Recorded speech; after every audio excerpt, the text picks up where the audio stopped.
É um prazer estar participando com vocês. Já estive aí outro dia, mas o Neto errou o horário do programa. Eu cheguei quando estava 5 minutos para acabar o Teve programa. isso. Aí, O Neto falou pro Veloso, chega às 7, o programa acabava às 7. acabava às 7. Eu cheguei quando estava 5 para 7. Pô, mas eu dei a data errada aqui, Veloso. Tá tudo certo, velho. Falei, oi, tchau e fui embora.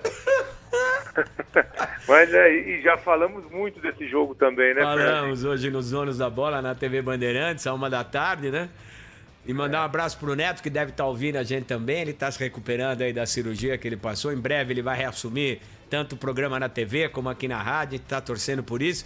E foi até bom que ele não viu o jogo ontem, Veloso. Senão ele ia pendurar, ele ia pesar em você. Ah, mas ganhou, né, Fernandinho? Eu acho que isso ele tem que tá que discutindo, destacar.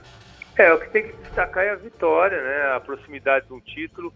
O Palmeiras não jogou bem, é verdade. Eu falei isso ontem na transmissão. Até os palmeirenses me criticaram muito pelos comentários que eu fiz, mas eu tenho que falar aquilo que eu tô vendo. E realmente o Palmeiras fez uma partida ruim. A gente entende o momento que o time está voltando depois de uma pequena pausa aí, é verdade. Mas assim, até o erro, principalmente também do treinador, de escalar, de substituições. Então eu acho que é isso que chamou mais atenção, né? Como o time foi escalado, como o time jogou. Isso que é o maior questionamento nosso, né? De como o Abel está vendo o jogo do time também. Eu acho que ele fez algumas opções, algumas decisões que ele tomou ontem, que ele depois até reconheceu que estavam erradas, né? Mas, assim, o que ficou do jogo de ontem é a vitória, porque o Palmeiras, mesmo voltando e jogando mal, conquistou mais uma vitória e já veio de um título, né? Antes da parada da Copa do Brasil, aí parou, voltou e já ganhou o primeiro jogo de uma outra final, né? Então, para o Palmeiras evoluir depois dessa parada, é muito importante os resultados. Quando os resultados vem a confiança e mais rapidamente ainda o time acaba se acertando. Então, a gente agora, já com esse impasse todo, já não sabe mais se vai ter jogo lá em Brasília no domingo e na quarta-feira, né? Para ver o que vai acontecer. Mas, enfim, o Palmeiras está muito próximo aí de mais um título e do Abel também. O Abel muito próximo de mais um título, o terceiro do Palmeiras e o da sua carreira também, né, Fernandinho? Faz tempo que o Palmeiras não ganha um título, né, Veloso? Faz um mês, né? Faz um mês. Já tô com abstinência já. Não, Veloso, você gosta. Tremedeira, já tô... Ô, Veloso, o negócio é o seguinte, do programa da tarde que a gente fez na TV, das 2 horas até agora, passaram as 4 horas, você deve ter visto várias vezes aquele gol anulado no Defensa e Justiça que você na televisão disse que estava normal. O Vinícius achou que o gol foi regular também. Foi normal, né, Vinícius? Eu entendo que havia um atleta do Defensa e Justiça à frente da penúltima linha de defesa. Mas pra mim esse jogador não participa do lance. Então eu, sinceramente, não consegui entender muito bem a anulação. E você, ô Soler? Eu também achei que foi um gol legítimo do Defensa e Justiça. Amigo, então? Não achei que foi apito amigo, até porque a própria FIFA depois já saiu uma notícia que vai utilizar essa regra também para a Copa do Mundo de 2022. Uma regra na qual eu não concordo. Mais confusão vem aí. Exato, mais confusão vem aí porque o Brian Romero não participa do lance do gol do Bol. Ele está impedido, a todo momento ele está impedido dentro da área do Palmeiras, mas em nenhum momento ele toca na bola, em nenhum momento ele tira algum jogador de forma efetiva da jogada, um jogador do Palmeiras. Então eu achei um gol normal também do Defensa e Justiça. Ô Veloso, também na revisão do VAR, você já mudou a sua opinião ou foi apito amigo mesmo? Não, eu só tentei entender, né, o que foi marcado, porque realmente o Bol, que eu acho que estava no segundo pau, é o Bol mesmo, número 7, né, que estava no segundo pau, que fez o gol, ele estava em condição normal, o impedimento não foi dele, o Romero estava à frente. Sim. E para mim, o Romero, na interpretação que eu acredito que aconteceu do VAR, ele não fez falta, ele atrapalhou o Gustavo Gomes no lance, que o Gustavo Gomes estava participando da jogada e acho que teria até uma condição de cortar aquele cruzamento, mas ele foi atrapalhado, ele caiu, mas não foi falta, não vi falta no lance. Mas eu acho que o ato do Romero de tentar atingir a bola e atrapalhar o Gustavo foi onde o VAR entendeu o lance irregular. Eu vi dessa forma, mas impedimento só nesse lance que o Romero está à frente e atrapalha o Gustavo. O Bol lá estava tranquilo, com condição normal, e ele que botou a bola para a rede. Ô Velozão, você abre aí o YouTube, Rádio Bandeirantes Oficial, youtube.com/Rádio Bandeirantes Oficial, você tá bonito na foto aqui, hein? Aonde? Você tá no estúdio aqui com a gente na foto, rapaz. Ah, é? Mas deram uma força pro Veloso. youtube.com/Rádio Bandeirantes Oficial. Só Você dá tá querendo Veloso dizer o em quê? mim. Que tem Deram uma Photoshop força pro aí? Veloso porque pegaram uma foto querendo dele dizer de o quê, 1900 e bolinha, né? Não, a foto tá legal, Veloso. Não é É sacanagem, não. Photoshop, você tá querendo dizer que tem aí, que fizeram na minha foto? Não tem sacanagem nenhuma, Veloso. É uma foto sua, só isso. Ah, tá. Não ia fazer isso Mas você comigo tá de dizendo que maneira eu tô bem na nenhuma. foto porque mexeram, deram aquele lance, aquela melhoradinha, então, é isso, né? É, né? Não, você não tá um BKSS da vida, mas tá tudo certo, Veloso. Posso fazer uma pergunta pro Veloso? Imagina, Vinícius, o Soler também, Veloso é nosso aqui da casa. Até atropelei o Soler, que é o componente fixo aqui da Imagina. mesa, mas... E é o seguinte, todo mundo toca, todo mundo joga. Ô Veloso, como é que você viu Fala, a Vini. atuação do Felipe Melo e do Zé Rafael, dois caras que foram bastante criticados, e o próprio Abel, como você já disse, admitiu que poderia e deveria ter mexido 5, 10 minutinhos antes, mas já tá feito, o Palmeiras já venceu, projetando agora o próximo duelo, que acho até que será mais difícil nesse domingo. Você acha que Felipe Melo e Zé Rafael perderam a vaga no time ou eles devem ser mantidos ali? Bom, Vini, eu falei ontem até na transmissão, né? Que eu já esperava que ele fosse mexer no intervalo, tirando o Zé Rafael. O Zé Rafael estava lento, não conseguia marcar, não conseguia jogar. E o Felipe Melo, para mim, estava mal posicionado, né? Esse jogador, o Bol, que deu o passe pro Romero fazer o gol, ele estava jogando o tempo todo nas costas do Felipe Melo ali atrás. E ninguém corrigiu o posicionamento do Felipe Melo, nem a defesa, nem o Everton, e muito menos o treinador, né? Que tinha que estar observando a movimentação do adversário. Eu não sei porque hoje tem tanto análise de desempenho, os caras usam drone, os caras usam GPS, os caras não conseguem fazer uma leitura do jogo. Era uma coisa simples, o Bol jogou os 90 minutos, os 90 não, enquanto o Felipe Melo esteve em campo, ele jogou nas costas do Felipe Melo. Era uma coisa muito clara e óbvia que estava acontecendo. Tanto que o gol acabou acontecendo dessa forma, né? Ele recebeu a bola nas costas do Felipe Melo e colocou o Romero na cara do Everton, que fez o gol. Então, assim, os dois realmente foram mal. O Felipe Melo, além do mau posicionamento, ainda sentiu um pouco lento, pesado, os dois, né, no caso. Eu acho que também faz parte desse retorno, dessa falta de ritmo, até de treinamento. E que a gente tem que lembrar que o Felipe Melo foi o principal jogador da vitória da Copa do Brasil, né? Jogou muito bem os dois jogos. Verdade. Então, assim, a gente já sabe o que esperar do Felipe Melo. Se recupera, né? Só que tem que ter um pouco de paciência, porque ele precisa realmente de ritmo e de treino. Precisa ter velocidade. Isso é trabalhado no dia a dia. Agora, o Zé Rafael é uma insistência que o Abel tem, que há muito tempo não vem jogando bem. Não jogou bem na final da Libertadores, não jogou bem no Mundial, não vem jogando bem agora quando ainda com insistência do treinador é colocado no time. E não entendo a escalação do Zé Rafael. Ontem o Patrick de Paula também eu achei que não entrou bem no jogo, que ele teve dificuldade também, errou muito o Patrick de Paula, e por isso eu acho que entendi até a escalação do Felipe Melo, né? Mas o Danilo não, o Danilo entrou bem no jogo, né? Ele é um jogador que realmente tem que ser titular, essa é a minha opinião. Agora, com relação ao Flamengo, eu vejo o Flamengo à frente do Palmeiras, você me perguntou, né? O Flamengo voltou um pouco antes, aí colocou seus titulares antes, já tem mais tempo aí desse time dentro de campo, né? Já fizeram 2 jogos aí com o time principal, aliás, 2 grandes vitórias, 2 grandes exibições do Flamengo. Claro que o Campeonato Carioca também não pode ser referência, mas é o time que está em campo e já tendo a oportunidade de ter um nível melhor de entrosamento, da parte física, da parte técnica, e isso é importante. O Palmeiras está voltando agora, e é um jogo que vai, se acontecer, né, o Palmeiras vai ser muito exigido, e o Palmeiras mostrou ontem muita deficiência na marcação, na parte física. Então eu não tenho dúvida nenhuma que se esse jogo acontecer nesse domingo agora, o Palmeiras vai ter muita dificuldade. O ideal era o Palmeiras ganhar pelo menos uns 15 dias para ter principalmente essa contra o Flamengo, né, essa decisão aí. Do Defesa e Justiça, para mim, já está liquidado. O time é fraco e o Palmeiras, mesmo jogando mal, conseguiu ganhar lá na Argentina, né? Agora o Flamengo seria ideal o Palmeiras ter mais uns 15 dias aí para estar num nível melhor, tanto técnico quanto físico.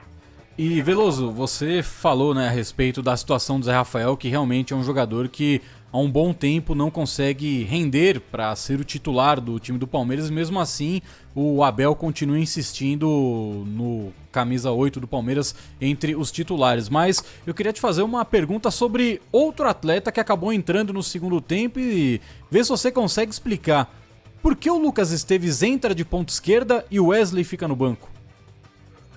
Também outro questionamento meu ontem durante a transmissão, né? Porque o Wesley era um jogador de velocidade, no final do jogo, quando o Defensa e Justiça ia tentar um abafa, tentar uma pressão para diminuir, né? Para chegar à igualdade e empatar o jogo, já que o Palmeiras tinha vantagem. E aí a intenção dele foi só fechar o lado esquerdo ali, jogando com o Vinha e também com o Esteves ali pelo lado esquerdo. Então eu acho desnecessário. O Palmeiras perdeu completamente a posse de bola, a saída ali de trás, o domínio do meio de campo que aconteceu. O Palmeiras teve até melhor, embora o Patrick de Paula tenha entrado mal, mas ele é mais leve. Então mesmo assim, ele conseguiu marcar um pouco melhor que o Felipe Melo, ele conseguiu dar mais mobilidade e o Danilo também. Então quando ele colocou de um lado o Esteves e do outro ainda ele colocou o Mike, quer dizer, o Palmeiras com 2 laterais esquerdo de um lado e 2 laterais direito do outro, o Palmeiras não conseguiu uma das 3 toques em sequência dentro da partida. Isso prejudicou demais o Palmeiras. O Defensa e Justiça foi para cima, pressionou e felizmente o gol não acabou acontecendo. Aconteceu, mas foi esse lance que o VAR acabou anulando, né? Foi logo depois das substituições do Abel. Então o Abel também foi muito mal, eu não entendo também por que ele mexeu dessa forma no time. Eu estava tentando imaginar e pensar um pouco, né, com a cabeça do Abel. Eu acho que é um pouco de conceito, né? Pensando nos clubes que ele trabalhou e mesmo nos clubes que ele jogou. O Abel só jogou em time pequeno, né? O maior dele foi o Sporting e só trabalhou em time pequeno também. O Braga, o PAOK, todos times que não têm uma expressão e que não brigam por títulos.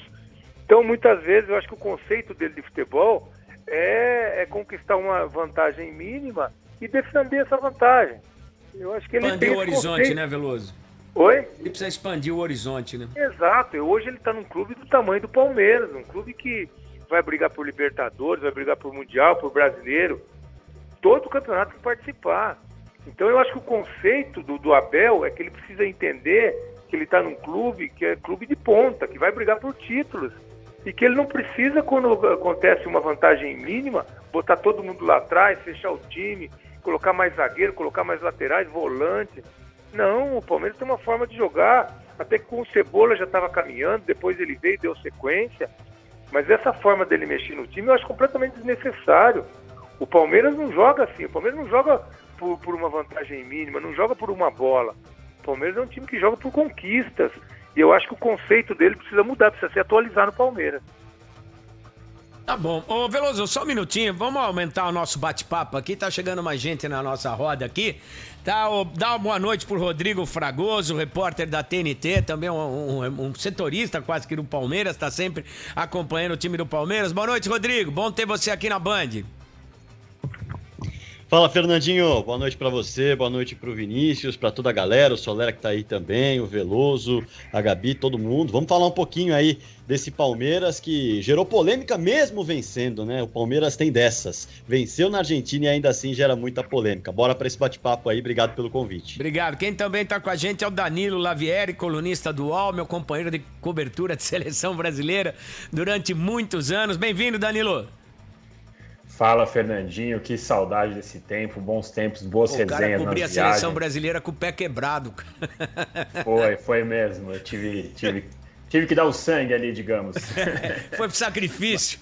Foi pro sacrifício, mas foi muito legal, sempre muito legal participar dessas coberturas e vai ser um prazer debater com vocês aqui. Mais uma vez, obrigado pelo convite. Bom, o Veloso vocês estavam acompanhando, né? O Vinícius, o Soler, também a Gabi já colocaram a versão da visão do que aconteceu no jogo. Queria ouvir o Fragoso, o Lavieri, fiquem à vontade aí para começar. Também, como vocês viram esse Palmeiras? O Fragoso já adiantou alguma coisa aí e o Lavieri queria ouvir a opinião dele. Fiquem à vontade, por favor. Eu estava participando com vocês aqui do programa nos bastidores, ouvindo a opinião de vocês, e eu até concordo com uma parte dela em relação a pegar um pouco mais leve, porque é uma volta de temporada, mas a gente tem que lembrar que não foi exatamente aquele período de férias que a gente está acostumado de 30, 40 dias sem jogar. O Palmeiras fez um revezamento de férias no elenco dele, então metade do time ficou de folga num período, a outra metade em um outro período, então não estava 100% fora de ritmo. E acho importante ponderar que o Defensa e Justiça tem um time muito pior que o do Palmeiras. Então, claro, é normal que o Palmeiras não apresente o melhor futebol do mundo, é normal que a gente veja algumas falhas no time, mas isso tem que servir de alerta, porque se continuar jogando assim, por mais que seja início de temporada, se jogar assim de novo no domingo, caso a partida seja realizada com toda essa confusão de lockdown lá em Brasília e sem lockdown, com lockdown, caso seja realizado, eu acho que o Palmeiras pode ter muitos problemas se jogar no mesmo ritmo contra o Flamengo. Rodrigo. Pois é, né? É aquela história. O Palmeiras, claro, ele tá trabalhando com o objetivo de recuperar tudo o que veio da última temporada, tudo que alcançou na última temporada. O Danilo tem razão em relação à pausa, mas se a gente for observar, o Palmeiras ontem teve uma atuação muito parecida e muito próxima do que o Abel Ferreira realmente gosta, de buscar os espaços nas costas dos adversários. O Defensa e Justiça, todo mundo sabe, é uma equipe na mão do Sebastião BKSS, na mão de quem for, na verdade, porque a diretoria do Defensa e Justiça é quem define o modelo de jogo, é uma equipe que busca a posse de bola e jogar no campo de ataque. A questão é a seguinte, o meio-campo do Palmeiras estava em ritmo de treino, e aí que o bicho pegou. Tanto o Felipe Melo quanto o Zé Rafael, tudo bem, foi uma pausa que não foi de 40 dias, mas os dois não jogavam desde a final da Copa do Brasil. Estamos falando de um mês. A gente está falando de 30 dias e não entraram no ritmo ideal. Isso fica claro quando você observa Fernandinho, Vinícius, Danilo, galera que está com a gente. Todas as jogadas do Defensa no primeiro tempo. O Felipe Melo perde a bola em uma das jogadas, ainda no campo de defesa, justamente pela falta de ritmo, e nessa perda de bola do Felipe Melo, o Brian Romero entra na grande área e o Marcos Rocha tem de parar a finalização. Na outra jogada, que o Zé Rafael perde a bola no campo de defesa, aí sim o Brian Romero consegue finalizar em direção ao gol, e o Everton é quem faz a defesa. Depois, ainda no primeiro tempo, há uma sobra de bola de uma falta da esquerda do Defensa e Justiça cobrada, que o Felipe Melo rapidamente tiraria com o ritmo de jogo quando a bola sobra no pé dele. Mas ele tem uma lentidão na hora de jogar, na hora de pensar, na tomada de decisão, e aí tá o ritmo de jogo, e aí um jogador do Defensa consegue a roubada e o Walter Bol chuta essa bola por cima do gol. As finalizações do Defensa e Justiça aconteceram muito por conta da falta de ritmo do meio-campo do Palmeiras. Em relação ao estilo de jogo, em relação ao que o Palmeiras quis, eu acho que a proposta foi executada da forma que o Abel bem imaginava, inclusive no segundo tempo, mas aí a gente pode falar mais pra frente disso daí. Só um detalhe em relação ao que os dois disseram, eu concordo com os dois e acho que são análises que se complementam. Primeiro, é preocupante o que o Palmeiras apresentou, pensando que no domingo já tem uma final contra o forte time do Flamengo, é mais ou menos essa linha de raciocínio do Lavieri, eu concordo. Agora, eu também tô muito com o Fragoso nessa, de que se a gente pegar o todo, acho que o setor de meio campo foi o que mais deixou a desejar, em especial Felipe Melo e Zé Rafael. Agora, se a gente for olhar o setor defensivo, os laterais não sofreram tanto, o Gustavo Gomes ontem não fez a melhor das suas partidas, mas ao lado do Luan não passou tantos sustos assim, e o próprio ataque do Palmeiras criou algumas oportunidades. Então eu acho que foi mais o setor do meio-campo que sentiu essa pausa do que propriamente o time todo. O time todo sofreu. Não, eu acho que foi mais o setor de meio campo mesmo. Vini! Mas sabe o que me assusta essa história toda? Imagine se o Palmeiras não tivesse vencido a partida, hein? Como é que tá aí agora aqui todo mundo aí, hein, gente? Ganhou, mas não foi o suficiente? O que tá acontecendo?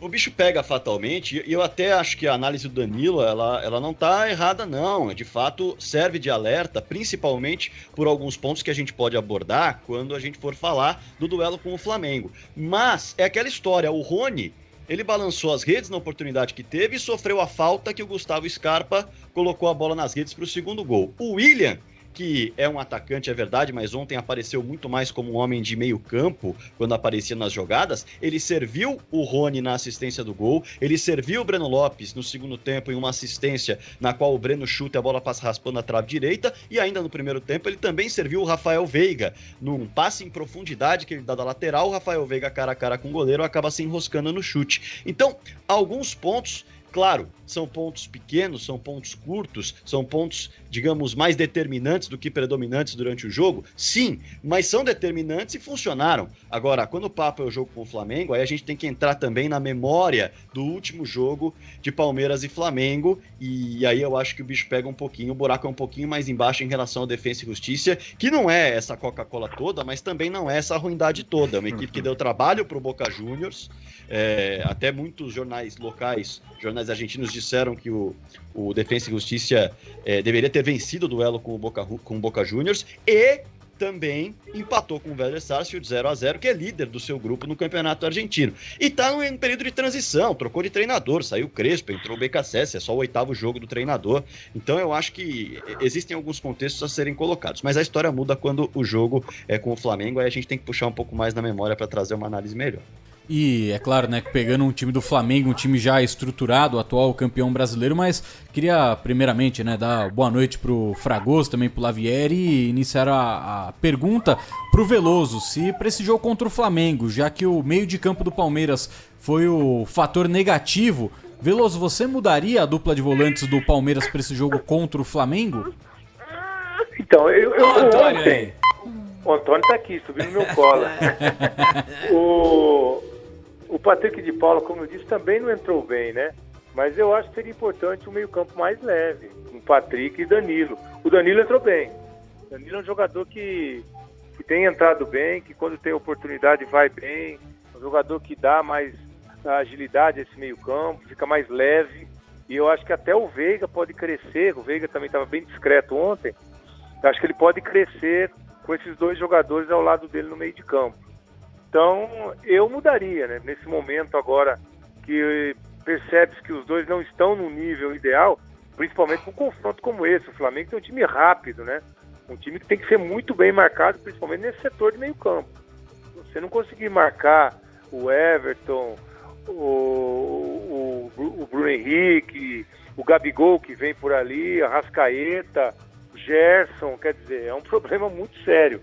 Então, se o Palmeiras entrar com jogadores mais lentos, fora de ritmo, com a parte física até comprometida, vai facilitar demais pro Flamengo. Eu não faria isso.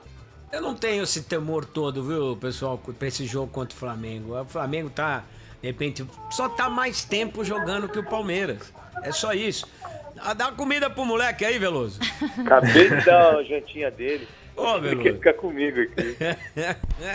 Eu vou falar uma coisa pra você. Eu não tenho esse temor todo. O Flamengo é um grande time, o Palmeiras também é. O Flamengo só tá um pouco mais de tempo jogando, tá com os caras aí. O momento das equipes são diferentes, então, né, mas eu acho que, num jogo desse tamanho, acho que essa parada aí some. Não sei o que vocês pensam.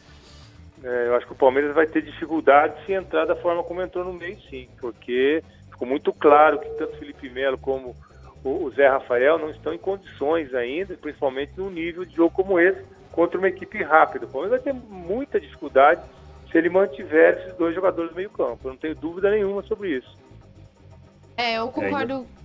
Não sei quem eu interrompi, mas já aproveito para dar boa noite para você, Fragoso, Lavieri. Eu acho também, concordo com o Fernandinho, não tem mesmo como comparar, são momentos diferentes, até porque se a gente pega as últimas partidas do Flamengo, tem apresentado ali, mesmo quando o time não é o titular, ganhou recentemente do Madureira por 5-1, mas é diferente enfrentar o Madureira e enfrentar o Defensa e Justiça. E aí a minha pergunta para os nossos 3 convidados, não sei quem prefere começar, é justamente nesse sentido. O que é que o Palmeiras precisa fazer para conseguir apresentar um bom resultado no jogo de volta e também agora no final de semana contra o Flamengo pela Supercopa do Brasil? Pode começar, acho que o Fragoso.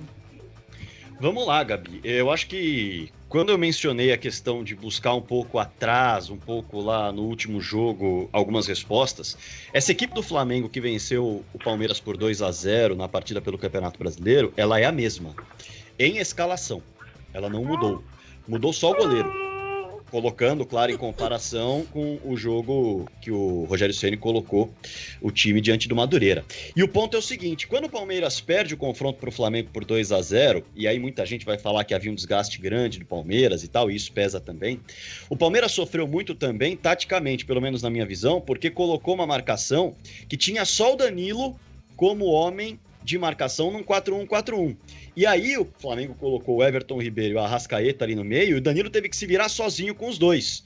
E aí o Flamengo teve superioridade numérica no meio-campo o tempo todo, os laterais subiram, era um Palmeiras que foi, no primeiro tempo, sufocado pela equipe do Flamengo. No segundo tempo isso foi ajustado, uma marcação um pouco mais fechada, e a partir daí o jogo se equilibrou. Então eu acho que o ponto-chave, observando o que esse Flamengo fez com o Palmeiras já, é de fato prestar muita atenção nesses dois homens móveis que o Flamengo coloca ali no meio, o Arrascaeta e também o Everton Ribeiro. Claro, tem Gabigol, tem Bruno Henrique chegando pelos lados com movimentação, tem também os laterais, tem o Isla chegando, tem o Felipe Luiz chegando, e agora também tem o Diego, que tem uma qualidade no passe gigantesca, jogando de frente. Então o Palmeiras vai ter de se atentar muito para não deixar esse meio de campo trabalhar a bola. Porque se esse meio de campo do Flamengo trabalhar a bola, fatalmente vai chegar para finalizar. Um time que finalizou 20 vezes contra o Madureira, 15 vezes contra o Bangu, e naquele confronto contra o Palmeiras, finalizou 10 vezes. O Palmeiras não pode deixar o Flamengo finalizar tantas vezes. E vai ter de usar, claro, o seu meio campo, algo que não conseguiu usar nessa partida contra o Defensa e Justiça, porque perdeu todas as segundas bolas e perdeu muitas das posses de bola que tinha ainda no campo de defesa. Ô Danilo, antes de você responder a pergunta da Gabi sobre o que o Palmeiras tem de fazer para realizar um bom jogo na volta na quarta e principalmente enfrentar o Flamengo nesse domingo, eu queria só provocar aqui, né? A gente sempre fala do se, e é muito difícil a gente projetar na base do se, mas a gente sabe que hoje há um desnível muito grande no Campeonato Carioca. E a gente fica com essa impressão de que o Flamengo fez bons jogos nas poucas partidas que fez, também porque o adversário é muito frágil. Jogou com ninguém, né? Ainda que o Defensa e Justiça não seja nenhum Manchester City, eu tenho a impressão de que se o Palmeiras... Campeão da Sul-Americana. Pois é, se o Palmeiras estivesse jogando contra o Madureira, talvez emplacasse uma goleada. E como seria um Flamengo contra o Defensa e Justiça fora de casa? É algo que a gente tem de colocar na balança também, não, Lavieri? A gente fica muito com a impressão de que esse Flamengo voltou com tudo, já voltou com o pé no acelerador, goleada, mas o adversário é um. O Palmeiras já pegou um time que pode não ser o melhor de todos, mas é um time campeão da Sul-Americana. Valia taça o jogo. Diferente. Sim, com toda certeza o ambiente do jogo muda muito em relação ao que é o Flamengo enfrentar o Madureira ou o Bangu, mas quando a gente vê um time mais forte encarando o mais fraco, o que a gente espera é exatamente o que o Flamengo fez, que é passar por cima. Claro, a diferença entre Bangu, Madureira e Defensa e Justiça Danilo, é considerável. Tava jogando na Argentina, o campeão sul-americano, mudou muita coisa, mas tinha técnico novo. Esse peso aí é diferente. Sim. Esse contrapeso é diferente. Eu concordo, é diferente, mas é importante lembrar que o Defensa e Justiça estava no grupo da Libertadores que foi eliminado, e o Delfim passou, e o Delfim tomou 8-0 do Palmeiras no agregado. Então o Defensa e Justiça não conseguiu se classificar num grupo que tinha o Delfim, que tomou de 8. Foi da Sul-Americana. Sim, mudou claro. Mudou o time e tal, mudou o técnico, mas de qualquer maneira, o número, quando você bota no papel, ele impõe, né? Eu não tô aqui para dizer que Defensa, Justiça, Bangu e Madureira é a mesma coisa, mas a minha expectativa em relação ao Palmeiras era um pouco superior em relação ao que apresentou nesse jogo de ontem. Por isso que eu acho que fica essa dúvida no ar. Somando também um pouco o que o Fragoso falou do meio de campo, eu acho que também tem que ficar atento muito à lateral, especialmente direita. O Marcos Rocha ontem não foi tão exigido, mas em todos os últimos jogos que o Palmeiras pegou um adversário mais forte, o Marcos Rocha sofreu muito para marcar. O River Plate, eu acho que os dois jogos do River Plate marca muito a memória. E aí, junto disso que você falou, Fernandinho, em relação ao ânimo, ao clima da partida, Palmeiras e Flamengo têm protagonizado uma rivalidade forte ultimamente entre eles. Basta lembrar que quando o Palmeiras foi campeão, dançou lá na loja do Flamengo no aeroporto. Depois, quando o Flamengo foi campeão, o Gabigol cantou que o Palmeiras não tinha copinha e não tinha mundial. Então, claro, vai ser um outro clima, vai ser uma outra partida completamente diferente, valendo taça e tudo mais. mas de qualquer jeito, mais uma vez repetindo, não acho que é o fim do mundo, mas para mim a atuação do Palmeiras ontem deve servir de alerta, especialmente quando a gente vai olhar o final do jogo do Palmeiras, melhorou ali brevemente quando fez as substituições e saíram Felipe Melo e Zé Rafael, mas o Palmeiras terminou com 2 laterais direitos, 2 laterais esquerdos, sofrendo para marcar, sofrendo para construir, rifando a bola, coisa que a gente não estava tão acostumado a ver. Então eu imagino que o Palmeiras vai ter que melhorar consideravelmente para poder enfrentar o Flamengo. Imagino também, num aspecto mais tático, que o Palmeiras vai jogar de uma forma mais reativa em relação do que mostrou ontem, porque o Flamengo vai ter provavelmente mais controle da bola, vai ter mais controle do meio de campo e tem um time tecnicamente melhor que o do Palmeiras. Ô Veloso, a gente estava conversando aqui no estúdio e claro que o especialista no assunto, na posição, é você. O Soler é um bom goleiro, mas não dá pra gente... Teve um interclasse lá no colégio que eu peguei 3 pênaltis no jogo, pô. Mas era futsal. Ele aí é de salão, né? Então, teve um interclasse que eu me consagrei, peguei 3 pênaltis no jogo. Essa é a ressalva que eu ia fazer, Veloso. O Soler é um bom goleiro, mas não dá pra gente colocar na mesma prateleira. Quem entende do assunto, do riscado mesmo, é você. E me chamou muito a atenção ontem, mais uma vez, o Everton aparecendo no momento decisivo. E a gente sempre fica com aquela análise de que tem goleiros que pegam aquelas bolas fáceis e tem goleiros que aparecem nos momentos complicados. O jogo ontem foi num cenário relativamente parecido com o que foi da última vez que o Palmeiras esteve na Argentina contra o River.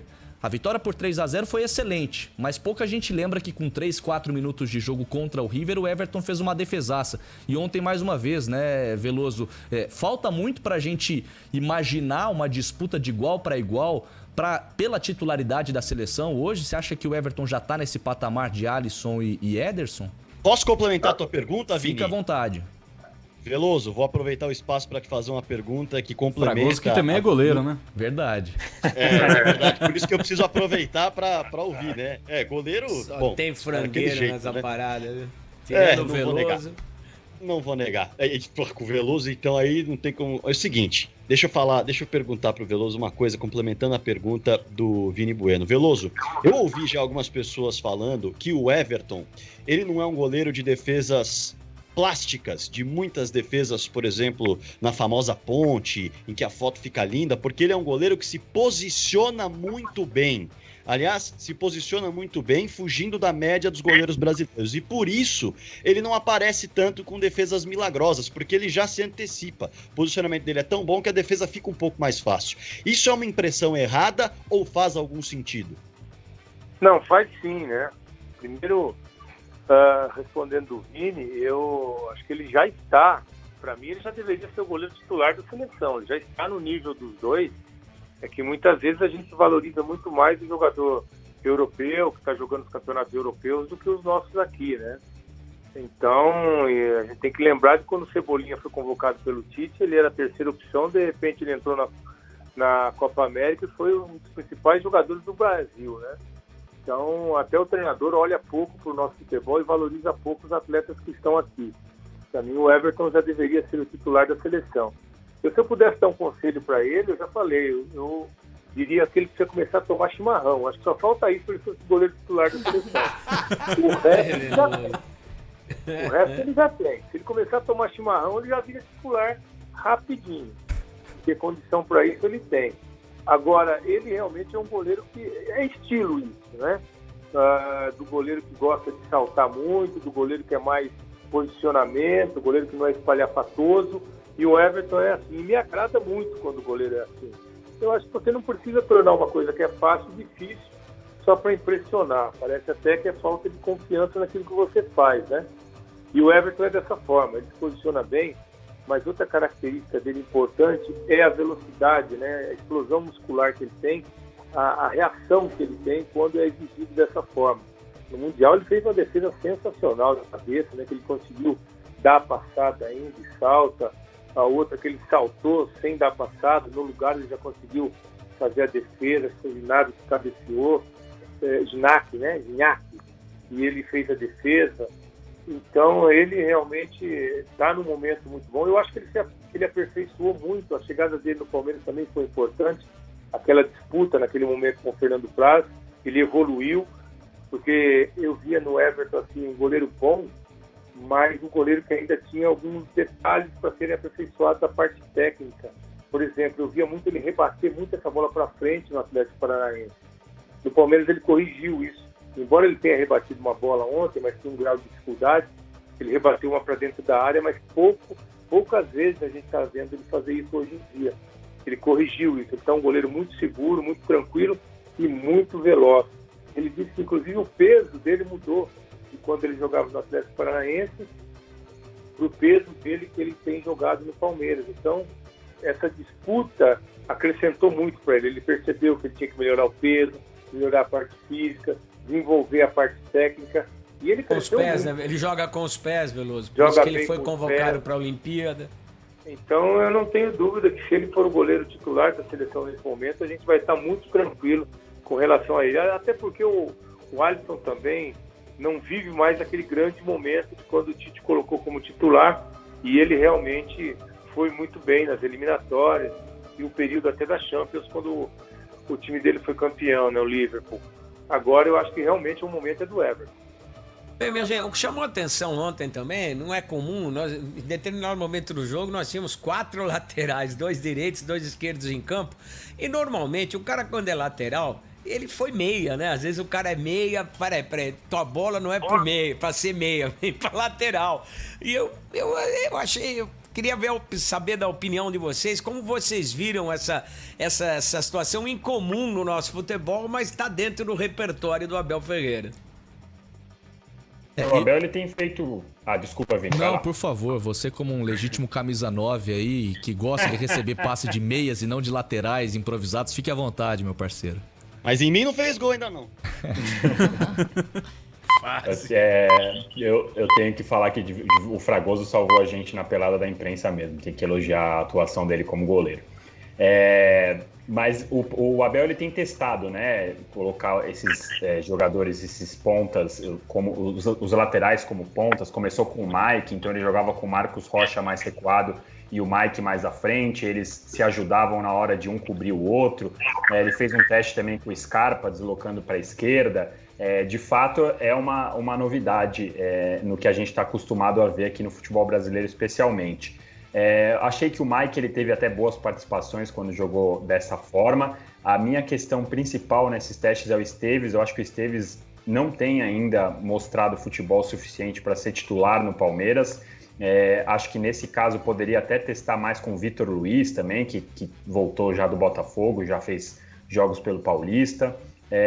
E acho que também ouvi uma tese hoje de torcedores que pode até fazer certo sentido, que é a questão do Abel querer mais uma contratação de mais um ponta, mais um jogador que possa atuar por ali, e o Palmeiras ainda não trouxe ninguém para essa posição e também não trouxe ninguém para a camisa 9 para fazer concorrência ali com o Luiz Adriano, que ontem não pôde jogar por conta da Covid. Então, também pode ter sido ali, olha, não tenho muita opção aqui, preciso de mais um jogador, porque, claro, o Palmeiras foi campeão da Copa do Brasil, o Palmeiras foi campeão da Libertadores, tem um bom time, mas isso não significa que o elenco está 100% pronto, que eu acho que sim, precisaria de 2, 3 reforços aí. E até batendo nessa tecla, né, para complementar a pergunta do Fernandinho, até pegar esse ponto que o Lavieri levantou, eu queria saber de vocês, começando pelo Vini, se o Ademir resolve algum problema no Palmeiras? Eu acho que o Ademir é o Breno Lopes versão 2.0, pelo menos com todo mundo que eu conversei dentro do clube. Toda vez que você pergunta ou tenta apurar algo relacionado ao Ademir, imediatamente na resposta o nome do Breno Lopes acaba sendo citado como uma comparação. Olha, tá longe de ser um craque, não é o cara que vai chegar para resolver, mas vai ser muito útil.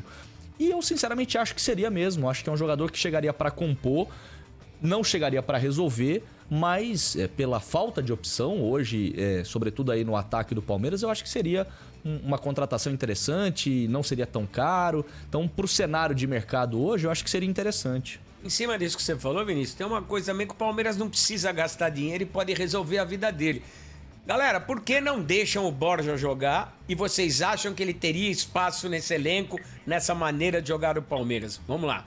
Eu quero ouvir principalmente Fragoso e Lavieri em relação a isso, que são caras que também apuram muita coisa dentro do clube. Eu falei hoje com uma pessoa do Palmeiras se a declaração que o Abel Ferreira deu de maneira exclusiva aos amigos da TNT Esportes, numa pergunta do Fragoso, de que, olha, ali em janeiro, pô, Borja, como é que tá? Você quer vir? Ele foi mal ou ele queimou o cara? Pois é, eu perguntei exatamente isso.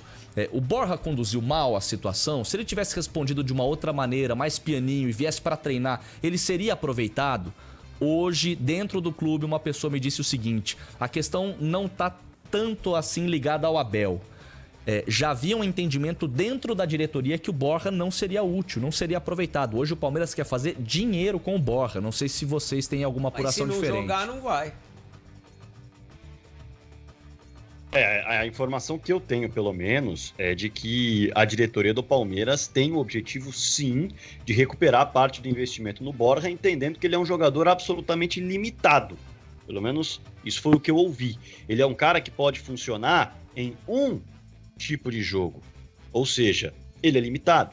Ele não vai entregar para o treinador várias possibilidades. E, além de tudo, é um jogador que, dentro do grupo, aí já é algo mais paralelo que eu ouvi, não é muito, digamos assim... Querido.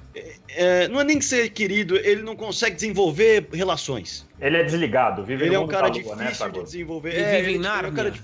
Ele é um cara difícil de desenvolver relações, é um cara que nunca tá ali ligado no que o grupo tá falando, é um cara que tem dificuldade de se comunicar. E aí, então, o Fragoso, não dá nem pra gente colocar na questão do idioma, porque ele foi contemporâneo do Mina no elenco. Não sei se chegaram a jogar juntos, Sim. agora tem até... Jogaram, né? Jogaram. E o Mina, todo extrovertido, tomava conta do vestiário. Também. O Guerra também. E o Borja muito mais retraído, né? Isso fez mal pra ele nessa passagem.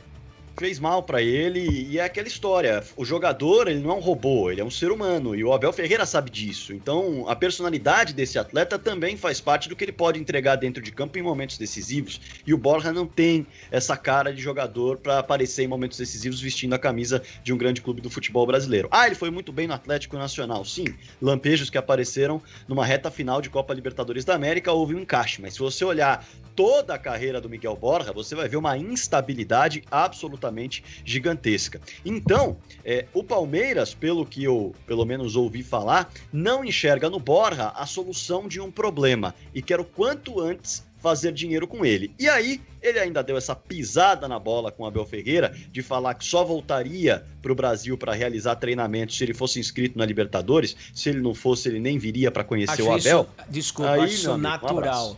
Eu acho normal, o cara falou, eu volto, eu tô jogando aqui, eu volto, mas eu quero ter uma brecha na Libertadores. Acho que ele foi mal. Eu acho isso normal. Veloso, pra você, ele teria condição de jogar ainda no Palmeiras?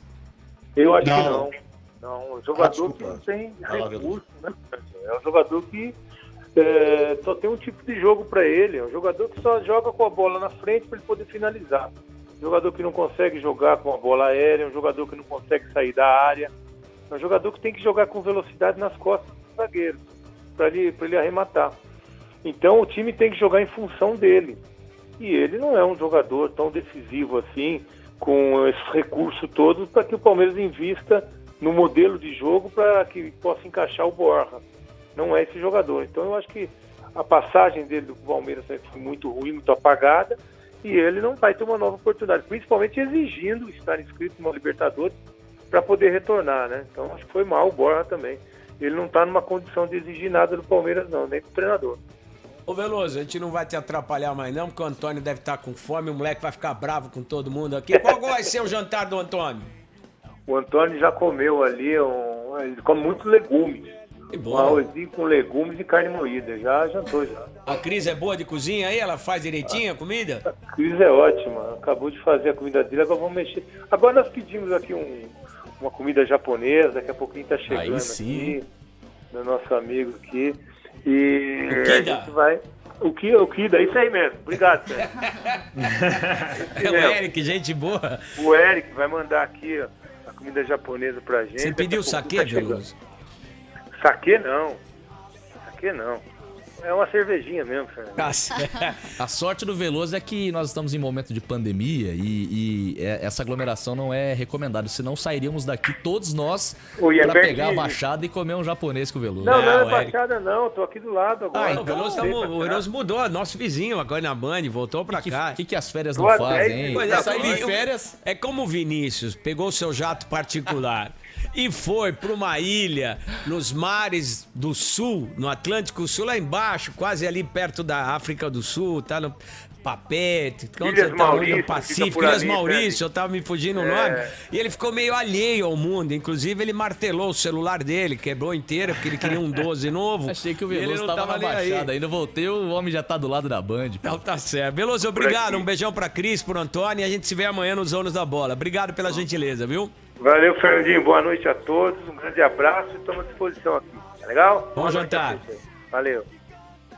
Fragoso, Lavieri, prazer enorme estar com vocês. Despedindo primeiro do Rodrigo Fragoso e mandando um abraço pro papai, que eu sei que tá na escuta, meu parceiro. Obrigado mais uma vez e até uma próxima.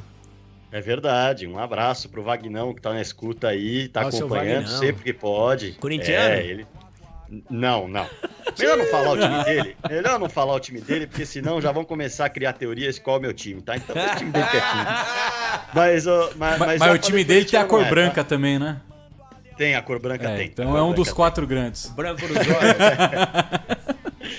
Um abraço, valeu demais, obrigado pelo convite, é sempre um prazer falar, não é no microfone da Rádio Bandeirantes, é o microfone aqui de casa, mas é no canhão da Rádio Bandeirantes, e é uma honra muito grande participar desse programa e participar, claro, com a companhia de vocês, que é fenomenal. Valeu, Fernandinho, valeu, Vini, valeu, Solero, Veloso, a Gabi e o Danilão Lavieri do UOL também, muito obrigado e até a próxima.